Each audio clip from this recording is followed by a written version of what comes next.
This is News 12 Connecticut, as local news gets. Now, the daytime edition.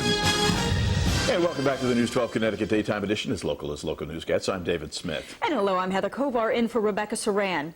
According to our next guest, some 70% of marriages are expected to end in divorce by the year 2005, Dave. Isn't that a great statistic to start off with? Our next guest has some suggestions on how to emotionally prepare yourself if you must divorce.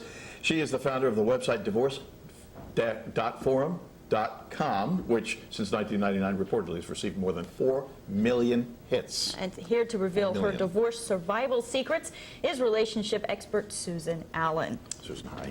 Good to have you with us. Good morning. 70% is just a stunning. I mean, it used to be 50%, and that was reeling enough. And you know what's frightening? Second divorces are less successful than first.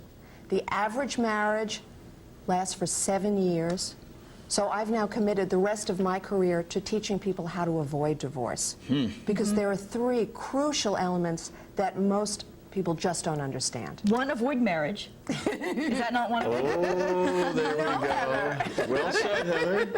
Though I must say everybody finds that quite amusing. The first thing that's absolutely crucial is to understand that there are 7 stages of love. And as you get closer and closer to this ultimate unconditional love, which is the basis for a good, lasting relationship, you go from dependency, need, control, support, that starts to be good, intimacy, vulnerability. And vulnerability, you're almost at a wonderful relationship, and that's where most people panic. The last and 7th stage of love is unself-consciousness, where you can just be together and it feels perfectly natural, and it's almost like Fred Astaire and Ginger Rogers dancing. But most people panic at vulnerability because they don't want to. What time frame are we talking about here, Susan? This sounds like it could take a long time. And people jump into relationships, as you know, instantly. You know, it depends on how closed someone really is, because obviously I'm America's leading divorce coach. I do a lot of divorce and post-divorce coaching. So I teach a lot of people how to survive their divorce and then how to heal from the divorce. And we have an ebook that's 101 divorce survival secrets. And it's, you know, downloadable. Nobody even knows these secrets, and so they're getting killed in the courts. But we want them to avoid divorce. And that's so the most. In avoiding it, you know, what is the problem? People aren't making it past. I mean, intimacy's usually pretty easy, or you Depends think, what it kind. is. Exactly. So what's the problem? Are they not willing to continue to work on it, or? Yeah, I have a number of clients that call me and say something like, and I give 1 hour of free telephone coaching. So if they go to thedivorceforum.com and they send us an email, they will get an hour of free coaching. We answer emails happily, pro bono. We have a huge pro bono section of our business. But in any case, they just don't understand how to create this communication. They don't understand that there are 4 languages that we speak as humans, because there are 4 brain lobes.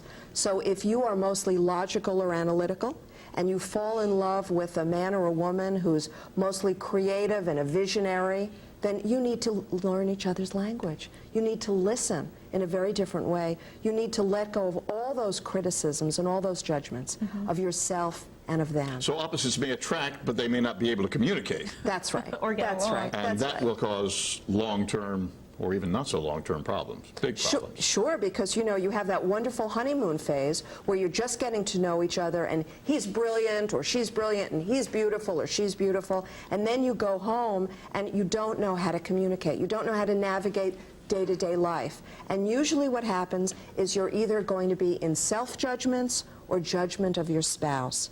And when I teach them nonviolent communication, it separates those criticisms from what are your needs. And if you have a need for support, how could your spouse automatically know that? If you have a need for financial security, well, why don't you come up with a strategy that works for both of you? So If you that comes need back to love, communication, then doesn't it? It does. And we teach them something that is absolutely unheard of: unconditional love.